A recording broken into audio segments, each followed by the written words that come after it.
Olá, excelências.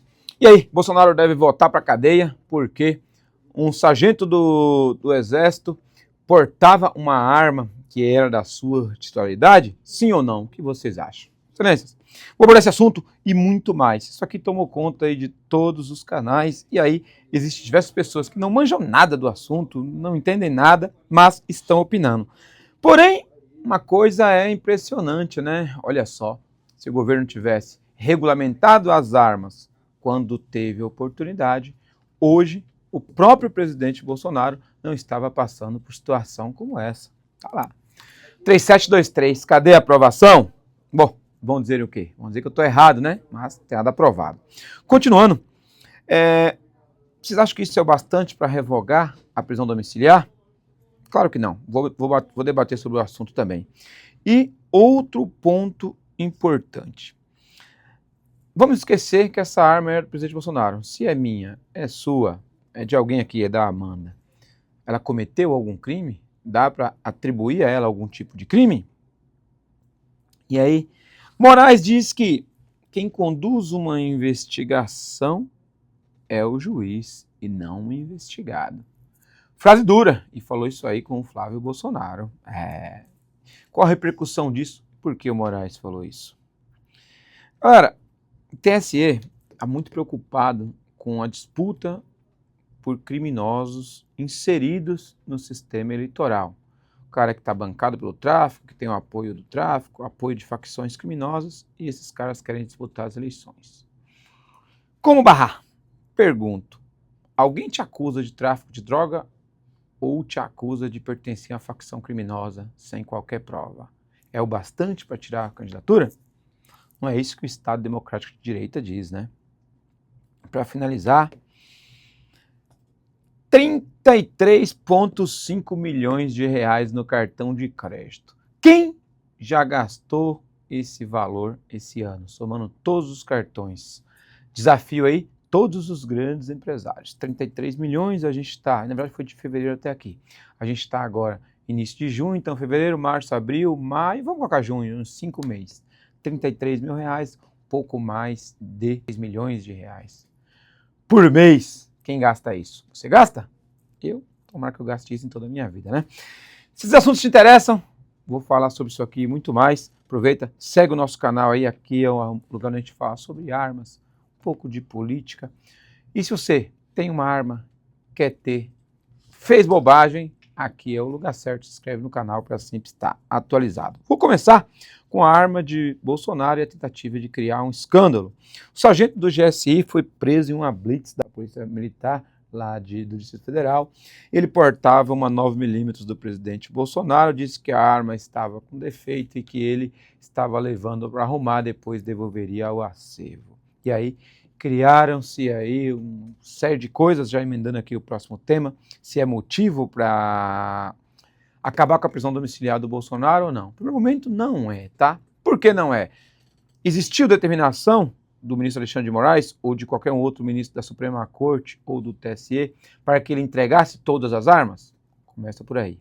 Segundo ponto, cessou todos os recursos administrativos?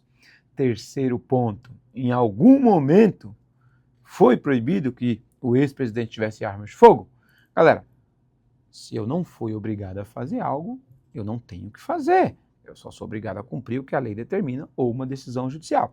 Não se tem notícias, tudo bem que muitas coisas correram em segredo de justiça, mas não se tem notícias de que o presidente foi intimado para entregar todas as suas armas e que ele deixou de fazer após todos os recursos transitarem em julgados, em especial o recurso administrativo. Logo, não há o que se falar em porte ou posse ilegal do presidente Bolsonaro. Segundo ponto, onde as armas estavam?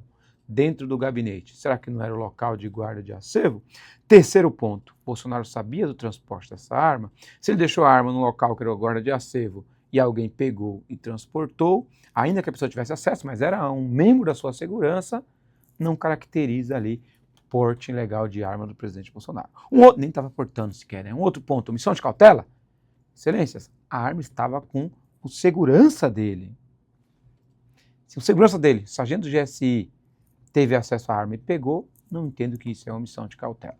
Terceiro ponto, para o agente do GSI mole, né? Mole e frouxo. Não sei se segue a gente ou se alguém o conhece, mas o cara do GSI parar numa blitz da Polícia Federal, tomar um enquadro e prenderem a arma dele? Caraca.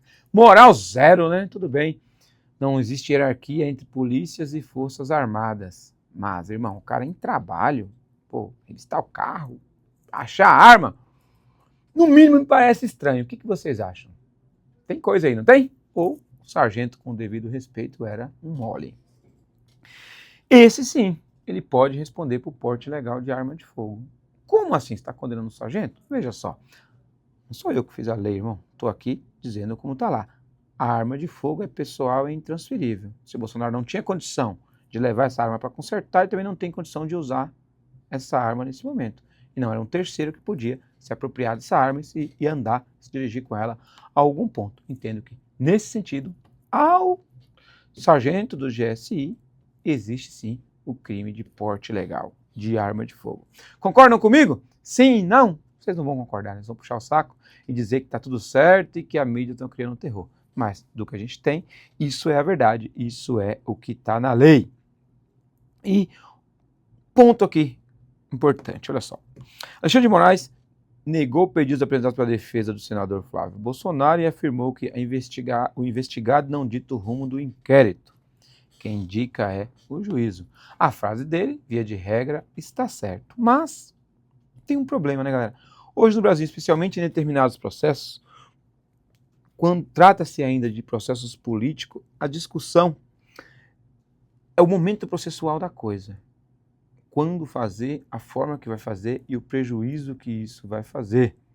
E aí, se eu tenho um processo e eu coloco ele em determinado momento para andar, em determinado momento para diminuir, me parece algo muito complexo. E mais um grande problema, quando eu faço parte do processo, eu como vítima, julgando, eu como réu, julgando, eu como acusado, julgando, eu como terceiro interessado, julgando.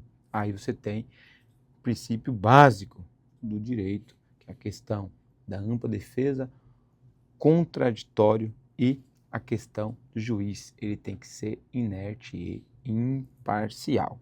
Eu talvez não sou capaz de ter essa imparcialidade. De repente, o ministro do STF está sendo julgado, está sendo parte do processo e conduzir as investigações, simples opinião. E o TSE proíbe ou não quer que criminosos, traficantes participem das eleições. Parabéns, concordo plenamente com o TSE. Mas quais os critérios para identificar se você é um criminoso, se você é um faccionado? Um processo transitado em julgado com todas as provas apresentadas, o amplo defesa e contraditório estabelecido e ao final uma condenação? Concordo, top, é isso aí. Graves indícios, autos completos, com provas evidenciando que aquela pessoa é um criminoso? Concordo. Agora, um boletim de ocorrência ou uma alegação tem que tomar muito cuidado. Num país democrático de direito, não pode acontecer esse tipo de julgamento antecipado. Os fatos têm que ser avaliados. Queremos proteger que membros de organizações criminosas, criminosos, sejam inseridos na política, mas, ao mesmo tempo, todos são dignos da ampla defesa, do contraditório, do devido processo legal. É isso que está na Constituição, não sou eu que estou dizendo. Ou eu crio aqui formas e modos e eu defino quem pode ou não participar. E aí amanhã você vai querer participar e vão dizer que você é feio e também não vai poder. Para finalizar, o vídeo não ficar longe, 33,5 milhões de reais. É o cartão de crédito corporativo do presidente Lula, hein? Hey, Laia. 675 milhões de viagens, 33 milhões de cartões corporativos, ultrapassando os 700 milhões em apenas 5 meses. Esses números são de fevereiro para cá. Por isso que eu perguntei, quem aí, o dono da maior empresa no Brasil, já gastou? Eu queria saber quanto era a fatura do Elon Musk. Aqui de São Paulo, Tony Santana, um abraço.